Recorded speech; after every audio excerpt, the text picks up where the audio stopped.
What's up, everybody? You already know who it is. It's your boy, Z Monet. And it's time for the latest edition of Zachetology 2142. The season is over, the regular season that is. And it's time to get ready for the postseason. We're going to have a fantastic round one tomorrow. But before we can do that, we need to talk about who's going to win. Because my opinion is the only one that matters. So without further ado, let's get into it. Actually, before we get into it, a quick note. It might be a little short of an episode of Zachetology today. I've got a bit of a cough. I apologize if I cough. I'll try to limit the coughing. I can guarantee there will be no Idwin mouth breathing, so take that as a blessing. But yeah, anyhow, let's get into it. So the season as a whole, I thought we are exiting the lull of previous seasons. I think the last three Mavericks Nets back-to-backs has been a lull for the league. The West was really, really bad. And the East was pretty Nets dominated. But the nice thing is that we've kind of turned over a new leaf. The West teams have upped their game. I think there's 4 teams in the West that are all quality. And of the quality where, I think they could win a finals game.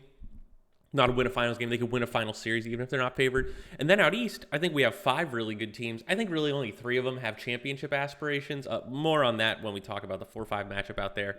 But overall, it's really cool to see, 7 teams, 8 teams that I could see reasonably winning the chip. I do think the Nets and the Celtics are the top 2, and one of them will probably win at the end of the day. But we're on the path back to parity. So the league is better.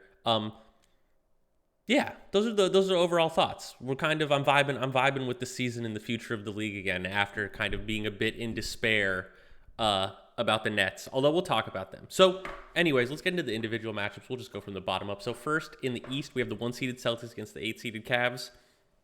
The Celtics are going to win this series. I don't need to go too deep into it. In the future rounds, we'll definitely want to talk about the big thing for the Celtics, obviously. Is Granny going to be able to remain efficient against better postie? But the thing is, the best postie and the best matchup for the Celtics is the Bucks. And the Celtics have dodged that matchup until the Eastern Conference Finals.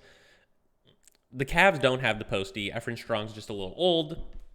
Samuel Butts is going to foul out. But maybe later on there will be some interest for the Celtics. For the Cavs, less of a matchup thing because there's an 18-point differential between these teams or something. There's not a lot to talk about there.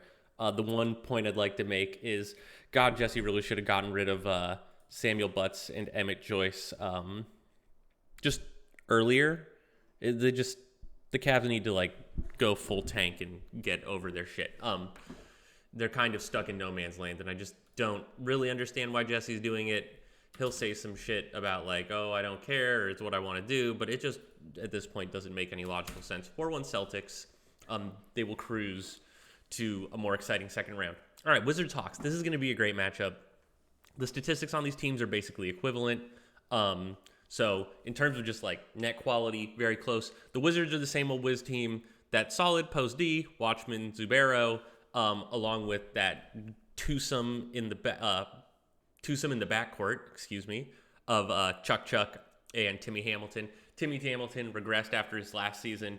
Is that because he's getting old, or is it just because he got lucky last season? Not totally clear. My hatred for this team, at least in terms of showing up in the playoffs, is well noted. However, I don't really love the Hawks either. The Hawks are a well-built team, but the problem is, excuse me, get ready for the coughs. Everybody on this team is just a little short of what I want. Brasido is a little old, and he's just not an efficient scorer. Jason Jackson is probably my favorite player on this team, and it's he just needs a couple years to round out all the skills and max him out and get that strength up, and I think he can be very good. He's just a little short right now. He did have a great season, almost 20 points on 60% true shooting with a perimeter D. But if he goes up against Timmy Hamilton, does he have the package to remain an efficient scorer? I don't know. We'll see. But I'm definitely concerned. This should be a razor-thin matchup. The fact that the Wizards have home court is going to be really advantageous to them. The big matchup I see is the Hawks will struggle to score. Jason Jackson is their scorer. And so it'll be if you're the Wizards, you're going to want to get Timmy Hamilton on Jason Jackson. and then I think the Wizards can win. The Hawks, the whole goal is to avoid Jason Jackson on Timmy Hamilton, and then hope that Jason Jackson goes off. It's like the problem is Brasido is a big ball hog. Excuse me. But, well, not a big ball hog, but he is the leading scorer on not as many minutes as Jason Jackson, and he's just not that efficient. I worry that he could tank the team. It's like, do you move Brasido to a super sub role, but you really don't have another small forward? It's like Keegan Murray's the other guy. I don't really think you want to be playing Keegan Murray. He's not very good. I have roster construction concerns for the Hawks, at least for the Wizards. The Wizards, the roster construction makes more sense. I just hate the individual players. I really don't like Timmy Hamilton. I think Justin Watchman is like not the guy for like finals level play. However, I prefer the roster construction of the Wiz, so I'll take them in 7 over the Hawks, but I expect this to be razor close. I think Chuck in particular may have a very good series. I just think, like the Wizards will probably have one guard be the guy who carries them based on whatever the matchups pan out to be. Because Jamie Jones is a little short, and there's only one Jason Jackson, and I don't know if you want to move Maximo to point guard because the Hawks kind of have a thin roster. We'll see.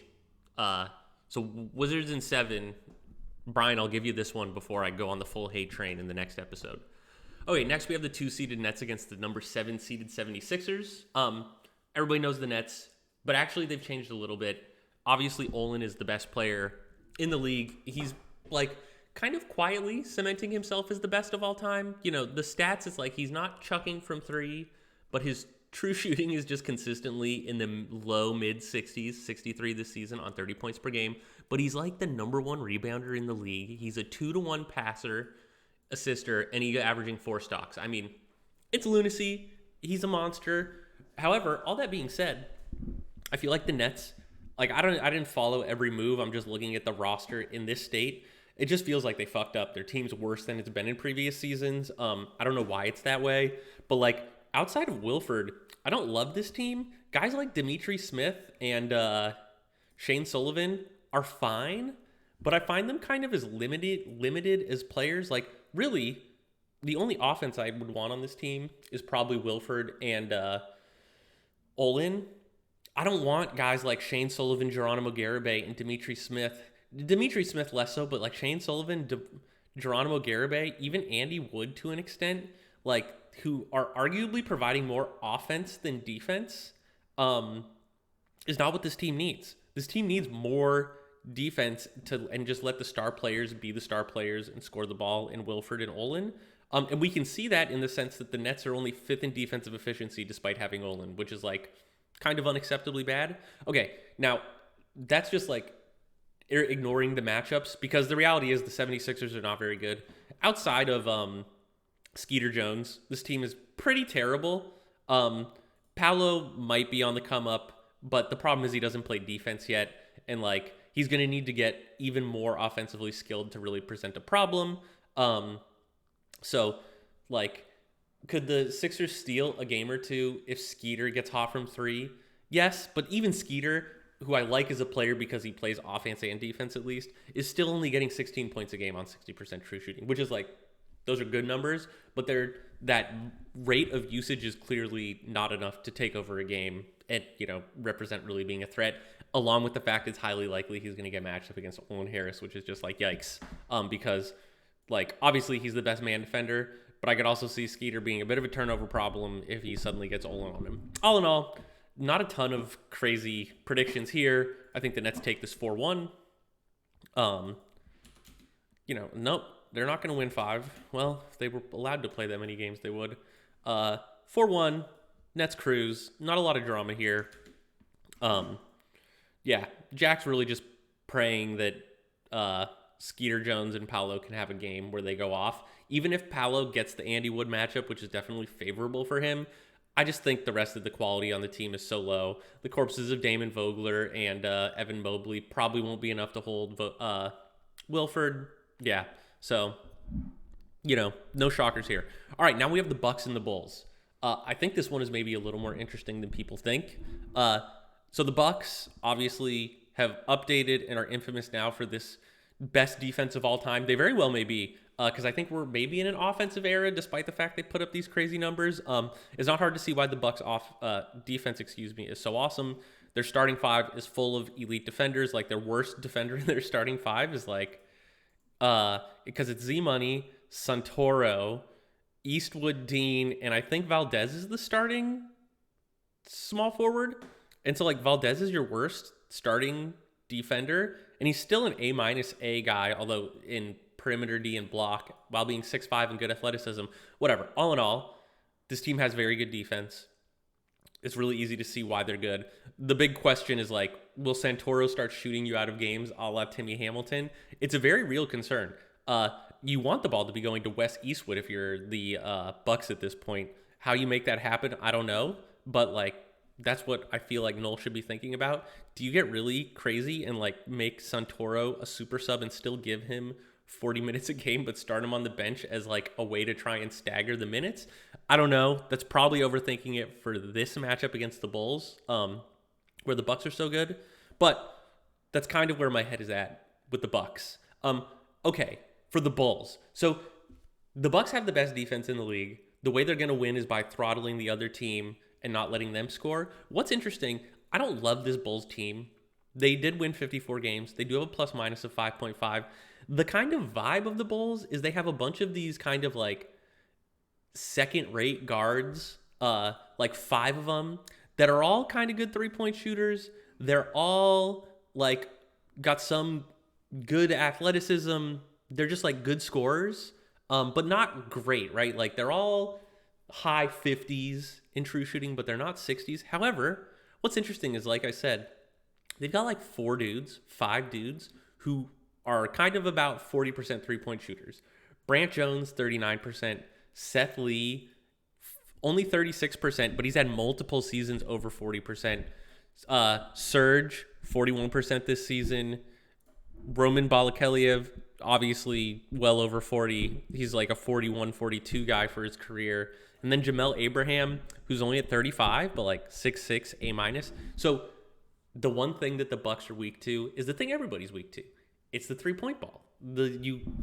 Defense doesn't really matter against it. So the path to victory here, if I'm the Bulls, is to maximize my chucking, get that 3-point up to 10, get that shot selection to outside, make sure of the 5 dudes I listed, your point guard, your shooting guard, and your small forward always has one of those guys running, and then just pray. Because you really don't want Ismail to be your big scorer. Wes Eastwood is a beast. He's just better than Ismail in every single way. We've already noted that Ismail is not really a playoff guy. His playoff efficiency numbers are trash. Stop, Siri. Siri's getting out of control. So I think this is like the chuck it and pray strap for the Bulls. They have a roster that can attempt it. Could it get spicy and they steal a couple? I think so. I think the Bulls still definitely take this, but this is one of those where I kind of look and I go, the Bucks kind of got the short end of the stick here, man. This could get saucy. I'm going to go 4-2 Bucks. But this could definitely enter upset alert. Like, Santoro can just jump shot himself and the team out of a game on any given night. And all it will take is like Santoro doing that twice and the Bulls getting lucky from 3 twice. And like, that's 4 games. It's not the craziest thing in the world. So this is definitely, while the Wizards and Hawks is like just close, the Bucks and Bulls kind of like a little upset alert siren wee to watch for. All right, let's go out east. We have the number 2 Jazz against the number 7 Lakers. So there's not a lot to talk about in this just because I don't think the Lakers are very good. Big credit to the Pacific Division. I'd like to shout out for being arguably the best division in the league. I know people will probably prefer the top end of the Atlantic over the like higher bottom end of the Pacific, but every Pacific team is going to the playoffs. Big achievement. Zach is not going to get his first playoff series win this time, unfortunately. It's cool to see Brooks Horner do well. Troy Gassaway, I'm not sold on. Like, I know, wasn't he a number 1 pick, number 2 pick? Yeah, he was the number 2 pick. He looks fine. Troy Gassaway on that contract is the type of guy that like could help a much better roster as like a 3rd or 4th guy, but he's really like has to perform like a 1 guy, which he is not. He kind of reminds me a bit of my guy Broderick Lewis, where great utility guy, great size, great athleticism, but just not the guy. But anyways, the rest of this roster I just don't really love at all. Snob Ford is interesting, I guess. Whatever. The Jazz, we'll talk more in round 2. The Jazz have a lot of players where you look at the HTML and you're like, fuck, this player is sexy. Guys like Arigato, Randy Brown. Yeah, Randy Brown is like, you really look. And I didn't look at the path of how Randy Brown ended up as a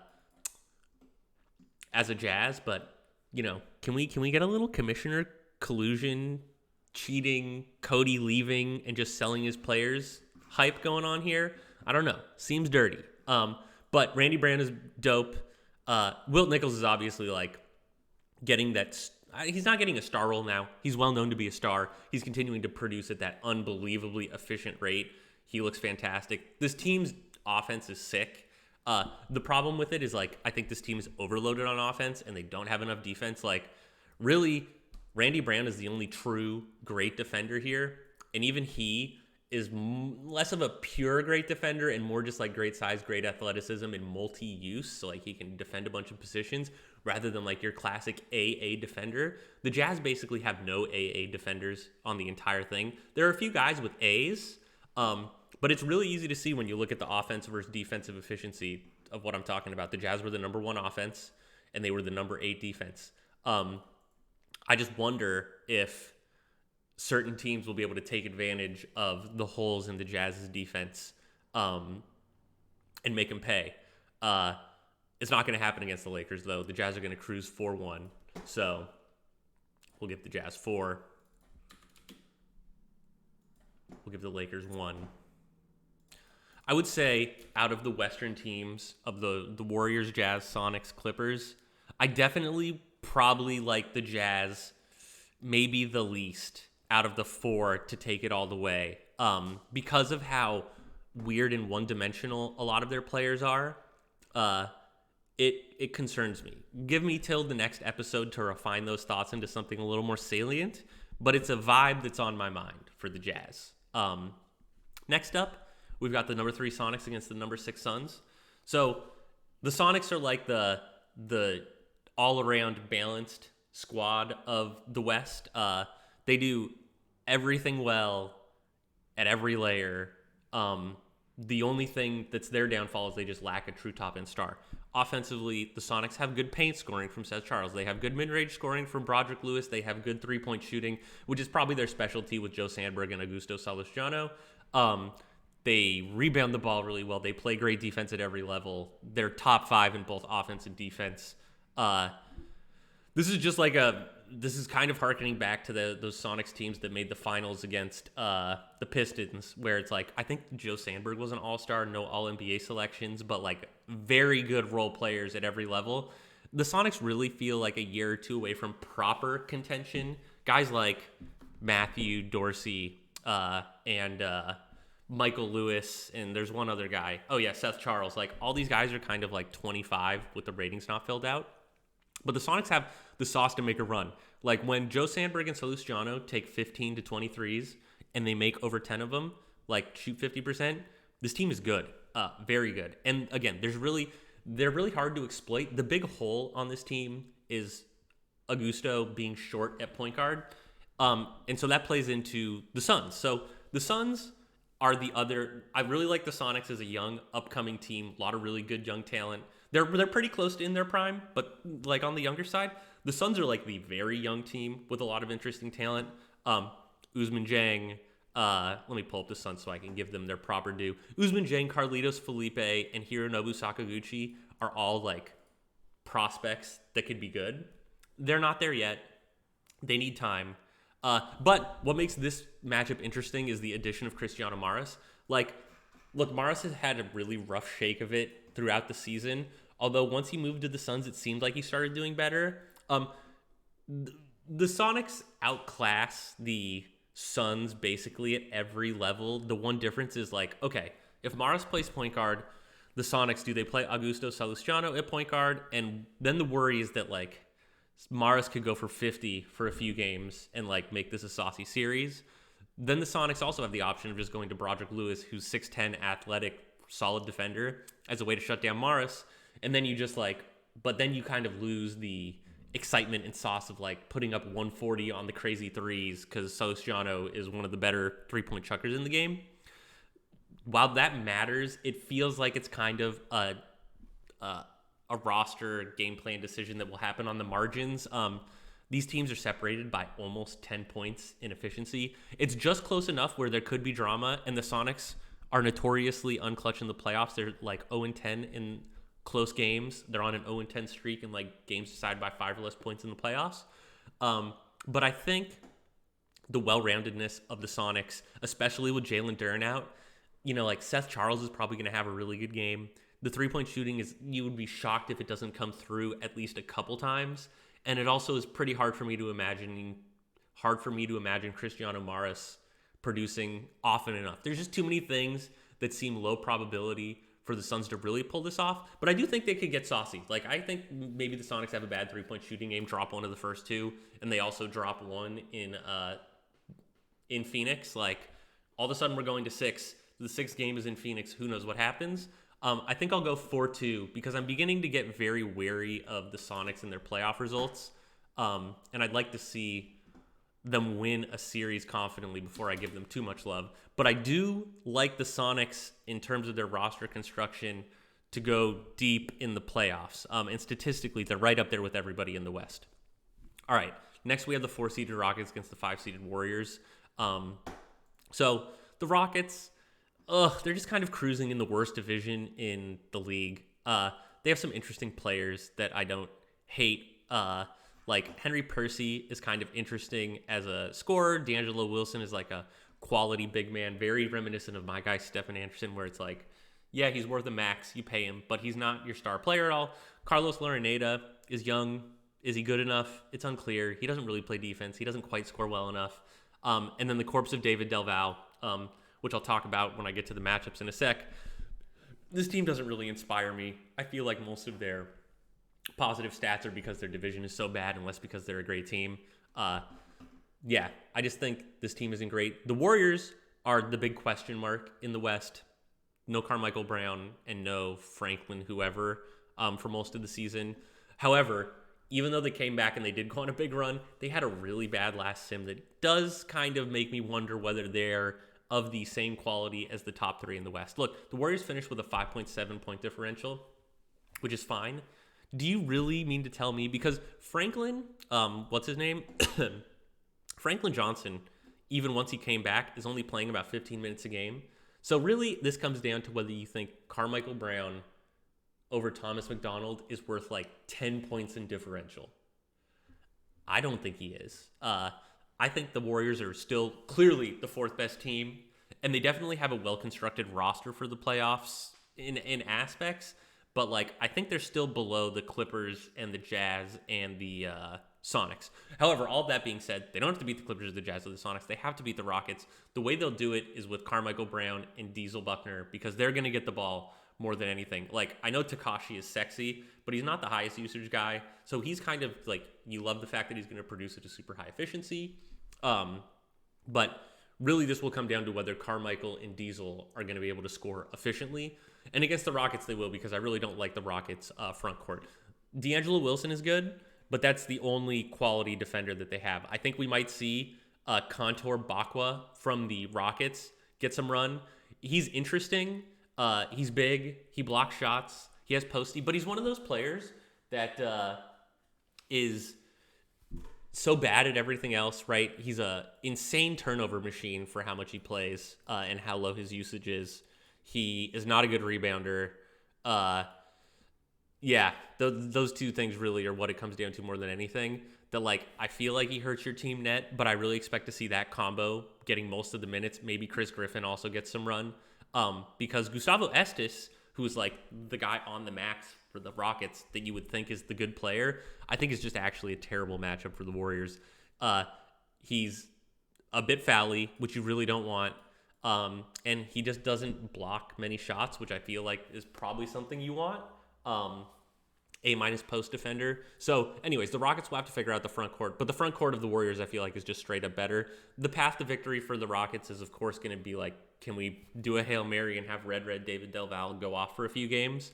I don't really expect that to happen. Like, I know Del Val just had another 62% game, but his defense is such a minus. And it's like the Warriors are just going to play to Takashi in the point guard slot. It's just such a disgusting matchup. It's like, will Takashi miss a single shot for the entire series if Del Val's on him? God damn, I don't know. So, yeah, I like the Warriors. They should be the 4 seed. Should they be above the Sonics? Well, the Sonics should probably have more wins than they have. So, I don't know. That's a separate discussion. I'm feeling the Warriors pretty strongly here. I'm going to go Rockets 2, Warriors 4. This is an upset, but obviously because of drama only, the Warriors really should be a higher seed. Actually, I guess the Warriors would have been a flip 5-4 anyways because of division rules, but whatever. That's all moot. All right, finally, we have the Clippers and the Trailblazers. So the Clippers, winners of the number 1 seed in the West. Great team. This is like, the style of this team is athleticism in pureness. Well, athleticism distilled, something like that. This team has so many god-tier athletes, it's insane. Lejuda Tamer, A's across the board. Chance Roman, A's across the board. Angel Moore, almost A's across the board.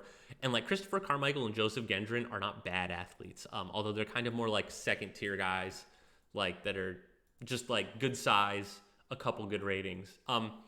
The Clips do everything well, a lot like the Sonics. I think they're top 6 in both categories, maybe top 5. I'll take a quick look.